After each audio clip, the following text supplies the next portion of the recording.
The Uncanny Delivery.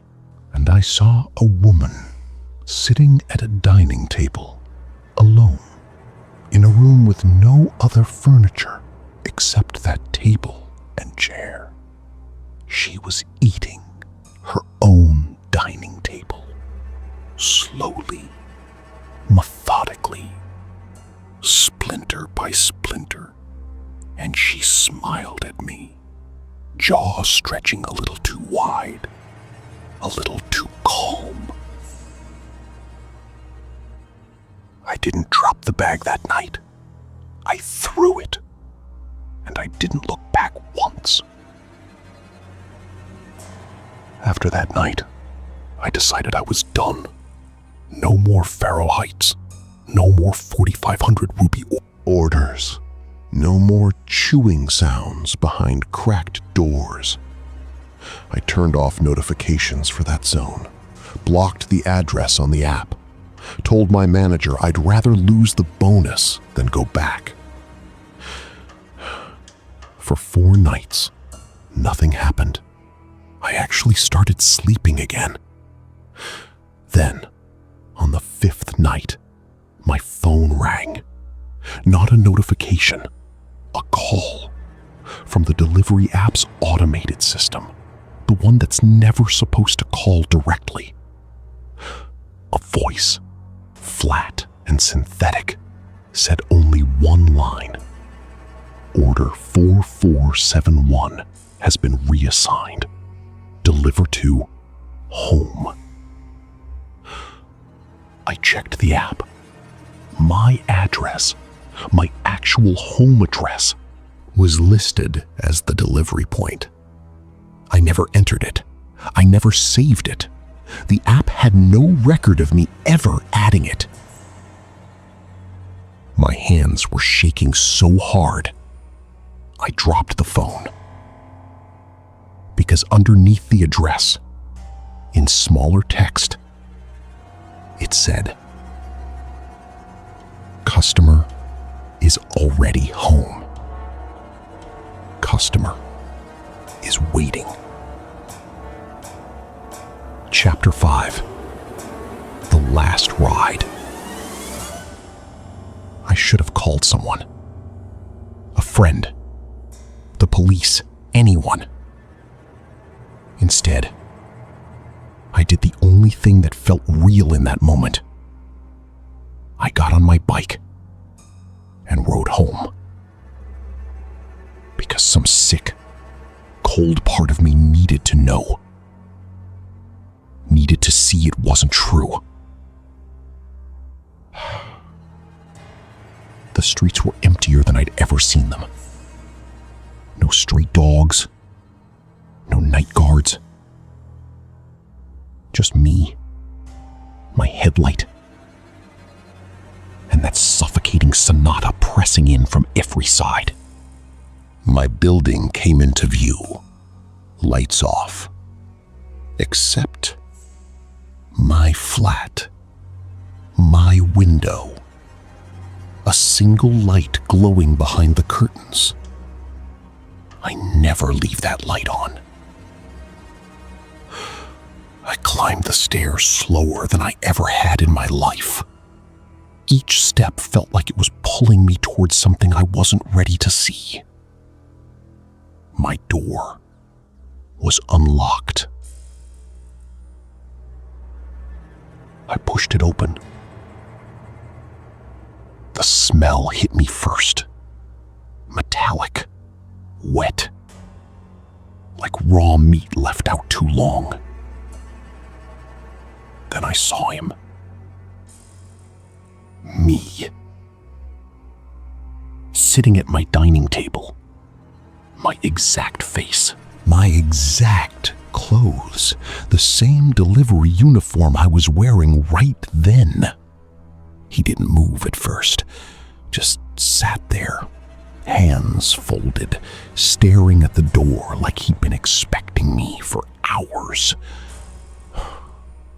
Then, slowly, his jaw began to unhinge, stretching wider than any human jaw should, wider than the doorway, wider than the memory of my own screaming. On the table in front of him sat an empty delivery bag. My delivery bag. Except it wasn't empty. Black fluid was leaking from the seams, pooling onto the wood, dripping steadily onto the floor like a slow, patient countdown. And in a voice that was mine, but wrong, stretched, hollow, it said, "You're late for your own order." I don't remember running. I don't remember the stairs or the street or how I ended up 3 blocks away, gasping, staring back at my building. The light in my window was off. The next morning, I filed a complaint with the delivery company, asked them to explain the call, the reassigned order, all of it. They had no record of Order 4471, no record of Faro Heights, no record of my complaint the moment I hung up the phone. It was like the whole night had been erased, except I still had the receipt. I keep it folded in my wallet, a single line typed at the bottom, one I never noticed until days later. "Thank you for your order. See you again soon." I don't work nights anymore, but sometimes my phone still buzzes at 11 p.m. A single notification, no sound, no name, just an address. My address. If you ever get a delivery notification for your own home, don't open the door, because somewhere out there, something is still hungry. And it's learned exactly what you look like. Have you ever delivered something to someone who was never really there? I used to think the worst part of this job was the traffic, the rude customers, the cold food. I was wrong. The worst part was the sound I heard through apartment 4B's door right before I knocked. A wet, grinding sound, like teeth chewing on something that wasn't food. I still remember the receipt from that final order, printed neat and clean, like nothing was wrong. Delivered to home. My home. I never gave them my address. Let me take you back to where it started, because by the end of this, you're going to check your own locks tonight. My name doesn't matter. What matters is I drove nights, 11 p.m. to 4 a.m. shift, because the tips were better and the roads were empty. Empty roads don't scare you until you're on one alone past midnight and the streetlights start switching off one by one behind you. It started with an app notification, a ping. Order 4471, Faro Heights Apartments. Payout 4,500 rupees. For a delivery. One delivery. I should have asked why. But greed doesn't ask questions. Greed just drives. Faro Heights wasn't on any map I trusted. It was the kind of building people whispered about. Half-built, half-abandoned, windows like empty eye sockets staring into the dark. The kind of place where the sonata, that thick, suffocating silence, feels like it has weight, like it's pressing against your chest. parked outside. No streetlights, no security guard, no other cars. Just the building, watching. The order note said, "Leave it outside flat 4B. Do not knock twice." Do not knock twice. Who writes that on a food order? She's no use anymore. Blind cattle are a burden. Why keep her around? Ronnie couldn't see their faces, but she could hear every word. And somehow, that's worse. She spent her days standing in the same corner of the stable, swishing her tail, listening to a world she couldn't see anymore.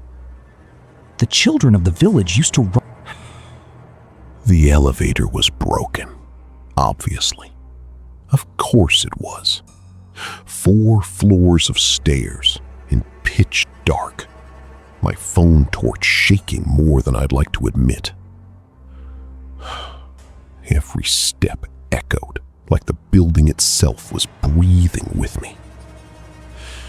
By the 3rd floor, I heard it, faint at first, chewing, wet, rhythmic, like someone eating something soft and stringy.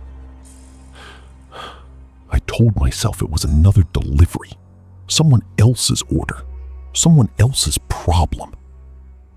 I reached 4B. The door was slightly open, just a crack, just enough to see a sliver of the room inside. And in that sliver, I saw the wall, the actual wall, with bite marks in it, chunks torn out of the plaster like someone had been gnawing on the concrete for hours. I didn't knock once. I didn't knock at all. I left the bag outside the door and ran. All 4 floors, no torch, just the dark and my own heartbeat pounding in my ears like a second person running beside me. When I got outside, the bag was already gone from the porch camera footage. Timestamp said 11 seconds. I hadn't even reached my bike in 11 seconds. That should have been the last time I went there. It wasn't.